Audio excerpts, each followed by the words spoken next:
सभी भक्तजनों को जय श्री कृष्णा। भक्तजन आइए अब हम गीता जी के चतुर्दश अध्याय अर्थात 14वें अध्याय का श्रवण करेंगे, क्योंकि गीता जी के पठन से ही मनुष्य के जो मस्तिष्क में अनेक प्रकार के संदेह हैं, अगर गीता जी का पाठ अच्छी प्रकार से श्रवण किया जाए तो अनेकों प्रकार के संदेह दूर हो जाते हैं। तो आइए श्रवण करते हैं। श्री भगवान बोले, ज्ञानों में भी अति उत्तम ज्ञान मैं तुम्हारे लिए कहूँगा। अर्थात हे अर्जुन, जितना इस संसार में आज तक ज्ञान है, उस ज्ञान में जो उत्तम ज्ञान है वह मैं कह रहा हूँ, जिसको जानकर सब मुनिजन इस संसार से मुक्त होकर परम सिद्धि को प्राप्त होते हैं। अर्थात सब मुनिजन ऐसे स्थान में जाते हैं जहाँ से कभी भी मुड़कर वापस नहीं आते। इस ज्ञान को आश्रय करके अर्थात धारण करके मेरे स्वरूप को प्राप्त हुए सृष्टि के आदि में पुनः उत्पन्न नहीं होते। कि जो मनुष्य इस ज्ञान का श्रवण करता है, जो गीता जी के ज्ञानामृत का पान करता है, वो मनुष्य और धारण भी करता है अपने जीवन में, उस मनुष्य धारण करके वो मेरे स्वरूप को प्राप्त होकर सृष्टि के आदि में पुनः कभी भी यहाँ पर नहीं आते और प्रलय काल में भी व्याकुल नहीं होते। अर्थात इस संसार में कितने भी प्रलय आ जाए, अगर कोई भगवान का चिंतन करने वाला है, भगवान का नाम लेने वाला है, तो वो मनुष्य कभी भी दुखी नहीं होता।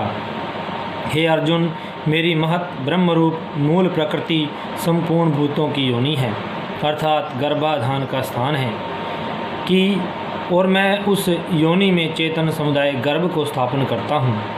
उस जड़ चेतन के संयोग से सब भूतों की उत्पत्ति होती है। हे अर्जुन, नाना प्रकार की सब योनियों में जितनी मूर्तियाँ अर्थात शरीरधारी प्राणी उत्पन्न होते हैं, प्रकृति तो उन सब की गर्भ धारण करने वाली माता है।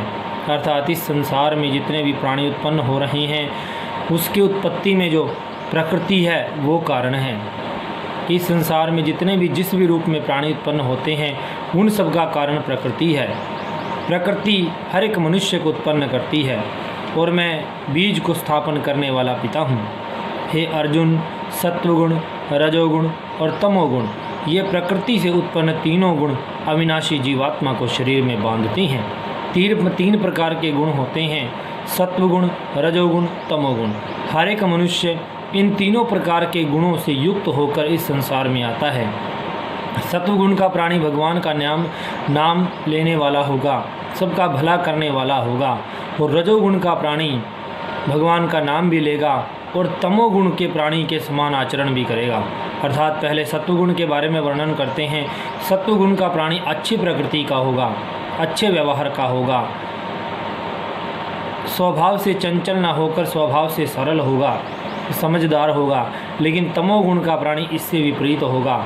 अर्थात अगर सत्वगुण का प्राणी सच बोलता है तो तमोगुण का प्राणी झूठ बोलेगा।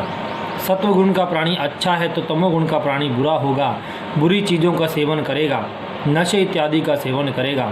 लेकिन रजोगुण का प्राणी वो सत्वगुण और तमोगुण दोनों को मिलाकर बनता है। एक समय वो गुस्सा करता है, एक समय गुस्सा नहीं भी करता है। एक समय वो अच्छी आदतें अपनी व्यवहार में लाता है, दूसरे समय नहीं लाता। अर्थात वो मिक्स, सारी जगह वो उनको मिक्स लेकर चलता है। ये प्रकृति से ही तीन प्रकार के गुण हर एक मनुष्य को मिलते हैं। कोई भी उन्हें तीन गुण नहीं दे सकता। परमात्मा और प्रकृति अर्थात प्रकृति उन्हें तीन गुण प्रदान करती है। हे निष्पाप, उन तीनों गुणों में सत्वगुण तो निर्मल होने के कारण प्रकाश करने वाला और विकार रहित होता है। सबसे पहले सत्वगुण के बारे में बताया कि सत्वगुण अच्छा होने के कारण, स्वच्छ होने के कारण प्रकाश करने वाला, अर्थात मनुष्य के अंदर अज्ञान का प्रकाश करने वाला होता है और दोषों से रहित होता है। अर्थात ऐसा मनुष्य किसी में किसी भी प्रकार का दोष नहीं देखता।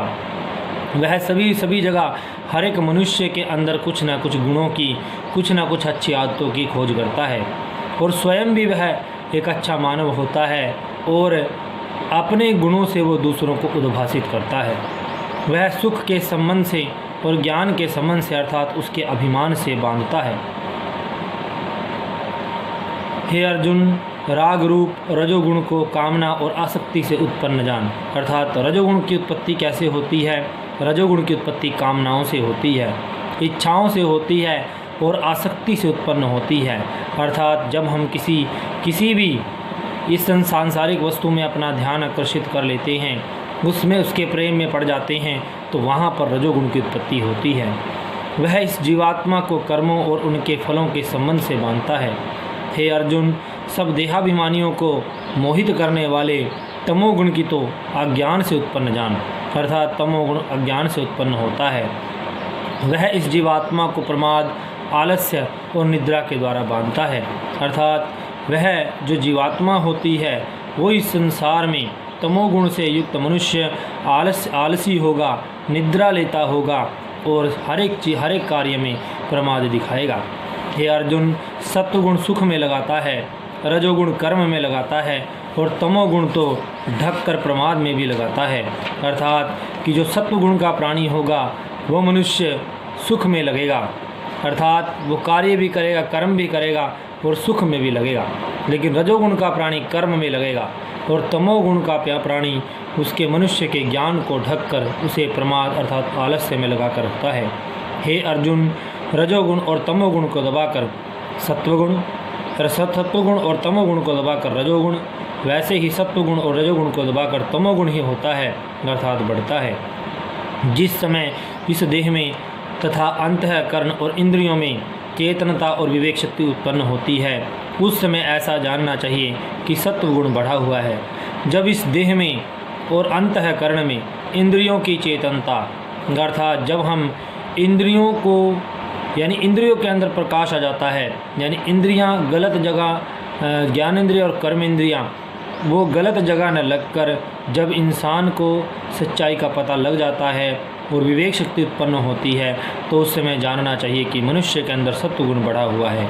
हे अर्जुन, रजोगुण के बढ़ने पर लोभ, प्रवृत्ति, स्वार्थ बुद्धि से कर्मों का सकाम आरंभ, अशांति और विषय भोगों की लालसा ये उत्पन्न होते हैं। हे अर्जुन, तमोगुण के बढ़ने पर अंतःकरण और इंद्रियों में अप्रकाश, अर्थात जब तमोगुण इंसान के अंदर बढ़ता है तो उसके अंतःकरण में और इंद्रियों में प्रकाश नहीं होता, अंधकार छा जाता है।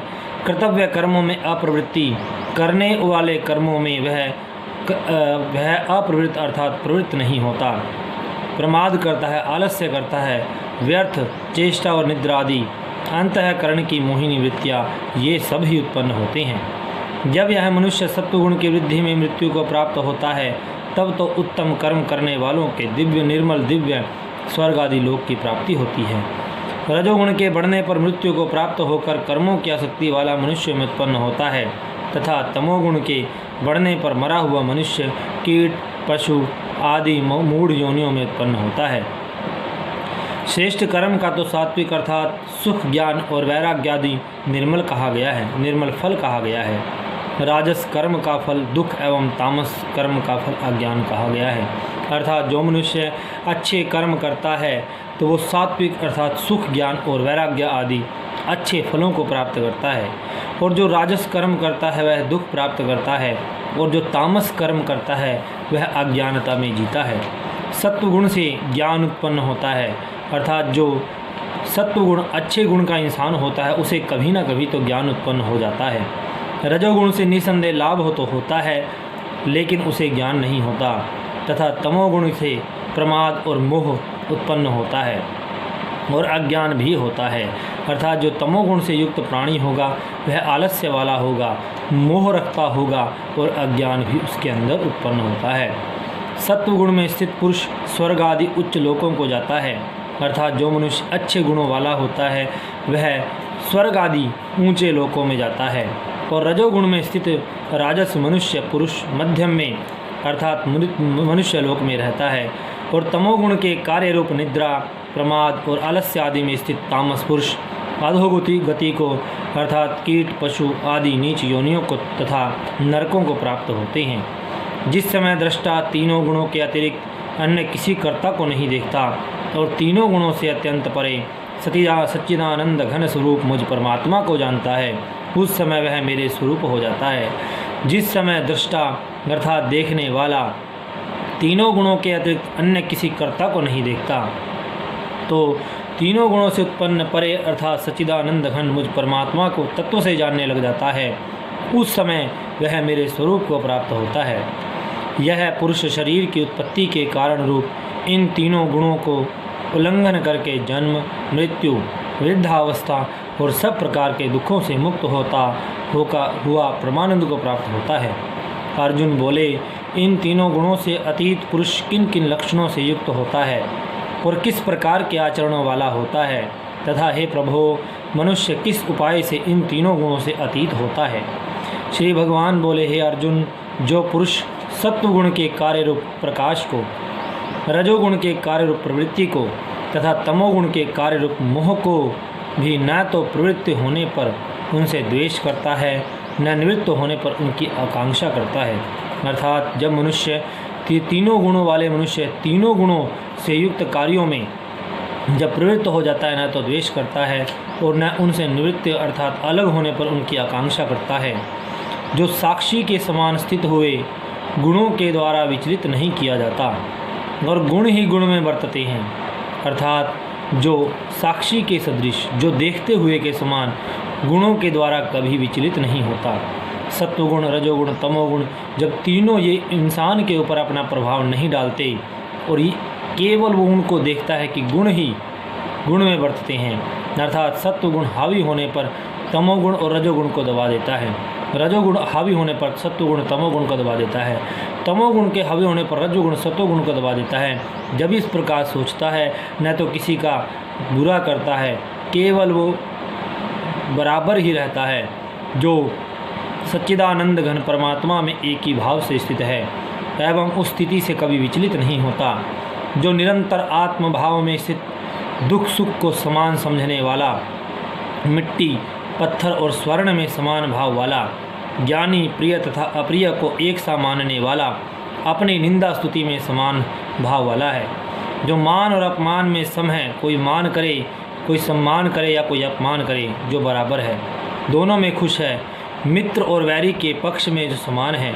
कोई मित्र हो कोई शत्रु हो उसके पक्ष में समान है, एवं संपूर्ण आरंभों में कर्तापन के अभिमान से रहित है, वह पुरुष गुणातीत कहा जाता है, अर्थात गुणों से परे कहा जाता है। और जो पुरुष अव्यभिचारी भक्ति योग के द्वारा मुझको निरंतर भजता है, वह भी इन तीनों गुणों को भली भांति लांघ कर सच्चिदानंद घन ब्रह्म को प्राप्त होने के योग्य बन जाता है, क्योंकि उस अविनाशी परब्रह्म का और अमृत का तथा नित्य धर्म का अखंड एक रस आनंद का आश्रय मैं ही हूँ। बोलो श्री कृष्ण चंद्र महाराज की जय।